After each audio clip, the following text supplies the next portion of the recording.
Welcome back to Power CEOs, the truth behind the business. Yes, you guessed it. It is time for our AI segment of the week. And of course, we have back our favorite AI expert, Dr. Alan Badeau. Welcome back.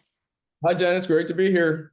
So I'm going to just dive right in because the past few weeks, we've talked about the executive order on infrastructure. We've talked about where investment is going. And now we've had a change in the makeup of our government here in the United States.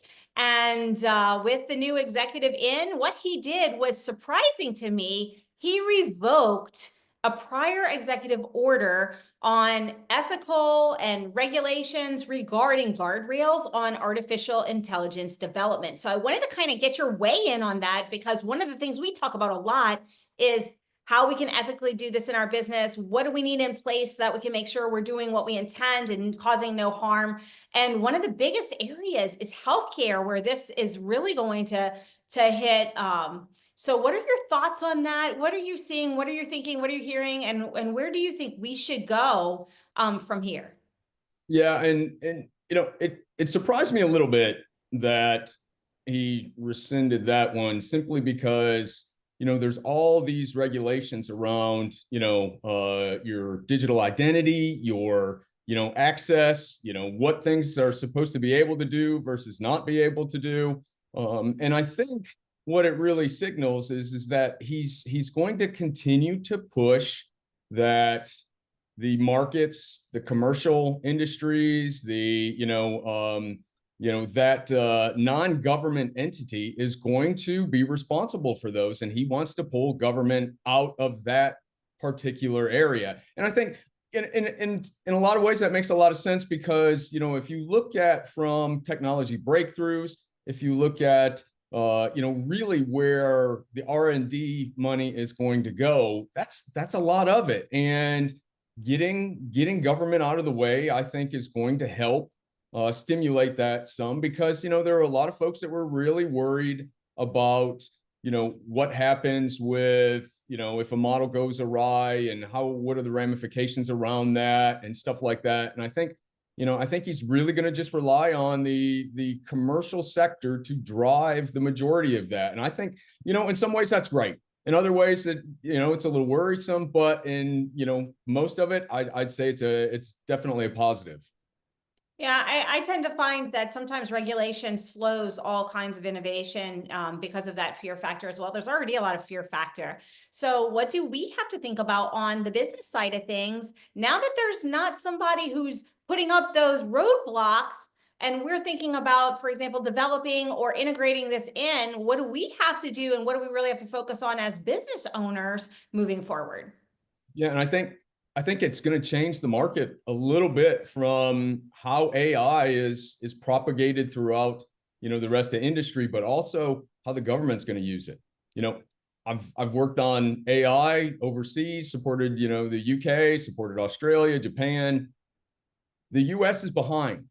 And the interesting thing about that, though, is that as the different agencies, whether it's GSA or on the DoD side or on the Intel side, as they figure out what their real AI strategy is going to be, it's always been around, okay, we've got to be careful with the models. There's a lot of things, maybe we want to build our own, maybe we want to have somebody build it using government data, all those things in between.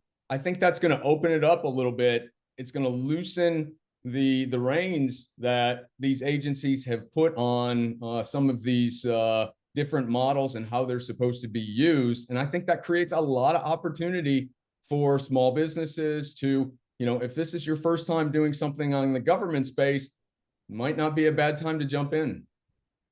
Okay, I heard it.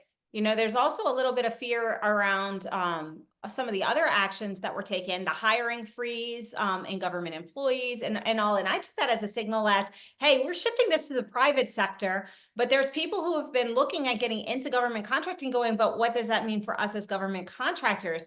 Well, in my mind, if they're shifting this away from government doing the things to the private sector, that's really positive in the space. But some people who have been trying to break into that space have fear around, did I mistake or did I miss on this strategy? But what I'm hearing, just to clarify, is, hey, this has actually opened the door for more of those kind of contracts, correct?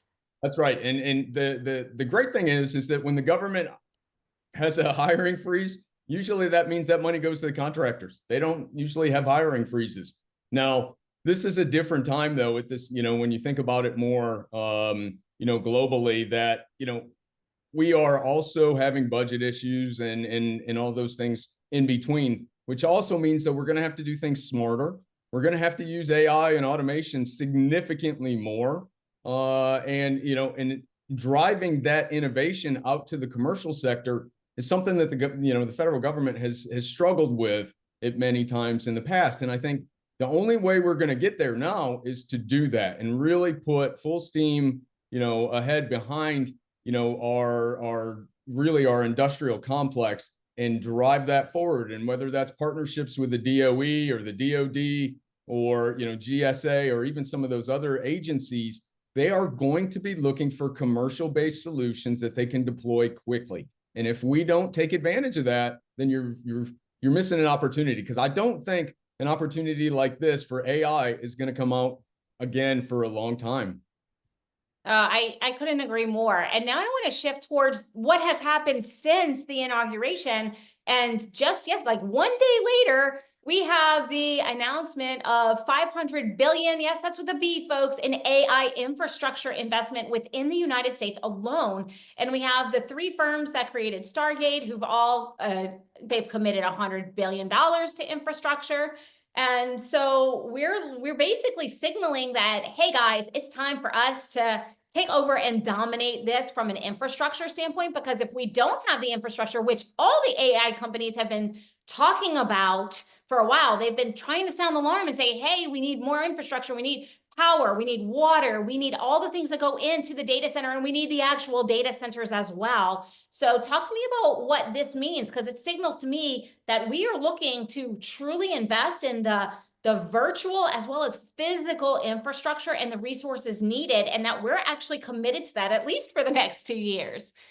Yeah, and I think there's some other important pieces too that maybe some folks missed or didn't pay attention to, or maybe they didn't think they heard it right. But the ability to set up some of these data centers on federal lands is really important, because if you look at some of the strategic locations that we have in the US where we do some of the largest, for instance, high performance computing type activities, Oak Ridge, Tennessee, good place. Stennis, down in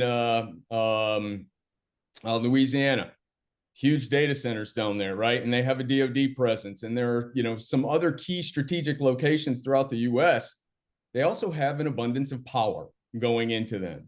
So if you want to set up a data center fast, if you want to have access to quick power and cooling fast, then I think folks that are doing some work in those regions or want to get into those regions from a pure infrastructure perspective, I think they're going to have an opportunity to do so and leverage some of those partnerships that they already have.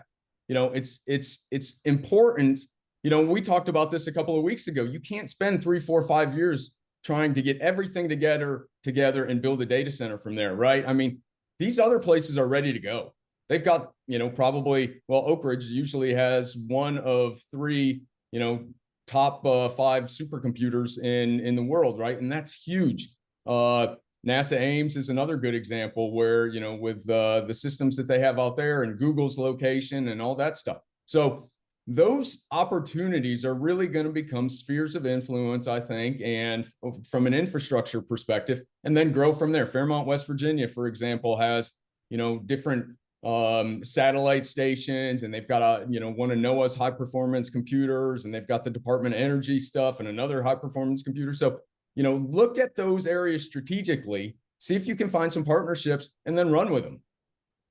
Yeah, and I just want to put this into the business context. If you're in infrastructure and you're in commercial infrastructure, it's not that big of a leap because what are data centers? They're apartments for computers, guys. That's all that they Right. are. But they're expensive to build because the necessities of the componentry is very different than when we're housing people. And so it's important to partner with developers who know what they're doing. It's important to partner with the location, like what Alan was talking about. It's really important to know what you're getting into and have that dialed into your strategy. Where do you fit? Where do you add value? And how can you accelerate the process? Because the reality is the money is pouring in. I mean, like $500 billion is not chump change. And that's just Okay. one initiative. There was a PE that raised 12 billion within a day last week for the same thing, to build data centers and infrastructure. So now is the time.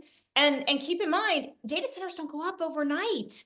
There's a Mm. lot of time that goes into that. Like there are companies that have been building this for a while. Learn who they are, figure it out. If you need resources, reach out to me, reach out to Alan. That is what we do. And in fact, it's gonna bleed over into our AI strategies, no matter where we fall on this spectrum, because the questions we're gonna ask is, okay, what is our uptime? Because we haven't talked a lot about that, but lower rated data centers mean latency, which means we have more downtime, which impacts our business. So there's things that you need to know that we can't quite frankly dive into deep here. But reach out to Alan because he is in the know. Reach out to me. We are happy to share that. How can people reach you, Alan? Easiest way is through LinkedIn, my LinkedIn account. I'm actually starting to operate more like you, Jen, and try to put some more stuff out there. Or then go to my website, alanbadeau.ai, and send me a note there. I love getting emails. Fantastic. Reach out to Alan. Reach out to me. I love LinkedIn outreach as well. And we will see you again for our next AI segment next week. Thank you, Alan. Stick around. We'll be right back after these important messages.